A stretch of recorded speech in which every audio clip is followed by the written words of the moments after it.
This workshop was recorded in Boston, Massachusetts on Saturday, the 5th day of October of the year 2019. Good morning. We are extremely pleased that you're here. This is co-creating at its best. You know that? Yes. Do you know what we mean by that? It's you in your physicalness. We see you've dragged your physical bodies here.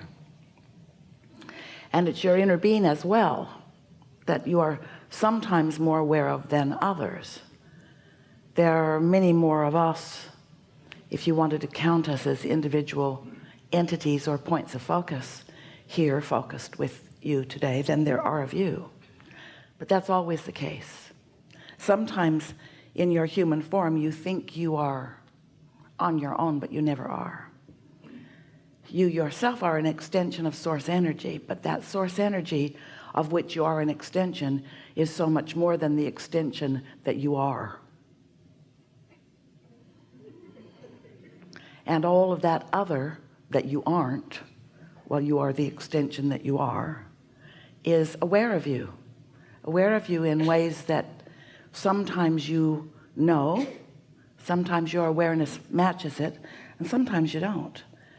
Often as humans, you're more interested in the results of the vibration that you emanate than you are of the actual moment of emanation of the vibration. And what we mean by that is you're constantly offering a vibration which law of attraction is responding to. So you have a constant point of attraction, but most are not aware of their actual moment in time attracting. They are only aware of the results of that attraction. And so it's a sort of jerky, awkward awareness of life for many humans. It's like you're attracting, turning thoughts to things, turning vibrations to thoughts and ideas, pondering ideas in and of themselves having attraction power, the widening and widening of what you're attracting, becoming more and more. That's what momentum is. And then there is a manifestation. But most are not aware of this process that is happening before the manifestation occurs. And most are not aware of what influence they're under while they are thinking those thoughts. In other words, you could be tuned into who you really are so that your thoughts are causing an emotional range of satisfaction to exhilaration. Or you could be under the influence of something other than your inner being, so that your range of emotions is something from utter fear and discord to frustration. You could be feeling good or not feeling good, and those emotions indicate what influence you're under. But most humans aren't aware of the influence that they are under while they're in the process of turning thoughts to things until the things get there. And then when the things get there, often they want to give someone else the credit for them, because it never feels good to own up to attracting things you don't want. Esther had a remarkable experience in the airport in Barcelona a few days ago. She and some of her team were standing ready to board this very big airplane, and they were in the first boarding group, and they were going to board right after those who were asking for early boarding. And so there were hundreds of people lined up. It was a very large aircraft, and there was a woman standing in line behind Esther, 2 or 3 people, who was under the influence of the discontent of her own life. And she was sharing it with everyone within earshot, and because of the volume, that included almost everyone in the gate area. And she was saying, look at them, why are they boarding early? Why are they boarding early? I don't see a wheelchair, I don't see a crutch, I don't see a cane, I don't even see a limp Why are they boarding early? I'm 75 years old, she said. I'm not boarding early. Why are they boarding early? And no one is talking back to her. If there was anyone with her, they weren't owning up to it. And Esther, who's usually cordial and willing to talk with anyone, was thinking, I'm not with her, I'm not with her, I'm not with her. Everyone was sort of feeling that way. And so this went on for a long time. It was a long pre-boarding time. And it was making this woman so unhappy. And then as Esther's walking down the jetway to the plane, she could still hear that woman complaining behind her, talking to whoever. And then when she got on the aircraft, they were settling in. It was a big cabin about 40 minutes before takeoff. And she told every flight attendant who came near her how unjust she thought that was. And Esther's been listening to us for a long while. Some of you have too. But it was the first time that Esther really had a visual awareness of what we mean when we say, when you are spewing your discontent, what you want can't come back. When you're unhappy, happiness can't come to you. You're blocking it. If you feel disadvantaged, then good breaks can't come to you. You're blocking them.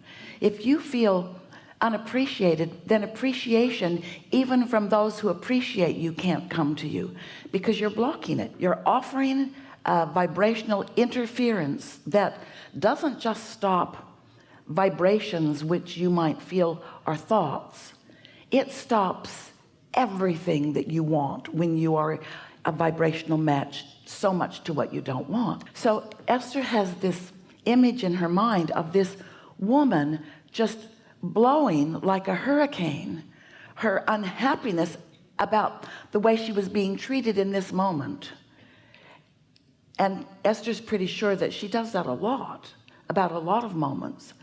And Esther was thinking, no one can get through that. It was so vivid. And then Esther thought, I've had all of those thoughts myself. I'm just not as honest as she is. I just haven't spoken them out loud. But it doesn't matter if you're saying them out loud or not.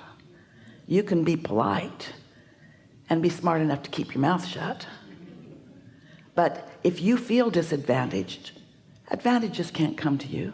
If you feel like you don't have enough of something, it can't come, because your continual awareness of what you don't want causes you to spew a vibration that does not let in, or at least interferes with, what you're asking for. So it's so interesting, because you've taken step one. Life has caused you to sort and sift and know what you don't want, so you know what you do want.